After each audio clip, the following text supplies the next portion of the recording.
Les ventes de VE repartent à la hausse en Europe.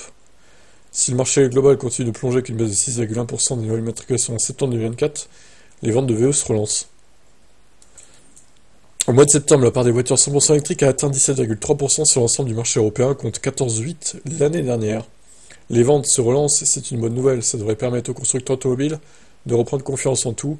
139 702 modèles électriques ont été matriculés au cours du mois dernier, une augmentation de 9,8% par rapport à l'an dernier. Les chiffres de la CEA montrent que le volume total écoulé depuis le début de l'année reste inférieur de 5,8% à celui de 2023. Entre janvier et septembre 2024, la part de marché des électriques est de 13,1 contre 14 l'an dernier. Mais les ventes du quatrième trimestre peuvent encore faire la différence. L'année qui est sur le point de s'achever ne sera peut-être pas finalement si sombre pour l'électrique. En France, on note une légère progression sur les ventes. Leur part n'était que de 15,9 sur les 9 premiers mois de l'année dernière contre 17,1 cette année. C'est en Allemagne que la chute est la plus vertigineuse. On est passé de 18,1 entre janvier et septembre 2023 à 13,1 cette année. Il n'y a plus de bonus, forcément, ça aide pas quoi. Les ventes de véhicules hybrides rechargeables ont chuté de 22,3% le mois dernier. Seules 54 889 unités se sont écoulées.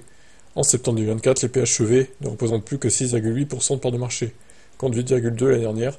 Les nouvelles immatriculations de voitures hybrides électriques continuent, quant à elles, de progresser. Leur part est passée de 27,4% en septembre 2023 à 32,8% cette année. Enfin, on constate que les ventes sur les véhicules thermiques ont chuté de manière assez impressionnante. Les voitures essence représentent désormais 29,8% de part de marché, contre 34% en septembre 2023. Même chose pour le diesel, avec une baisse des ventes de 23,5% en glissement annuel.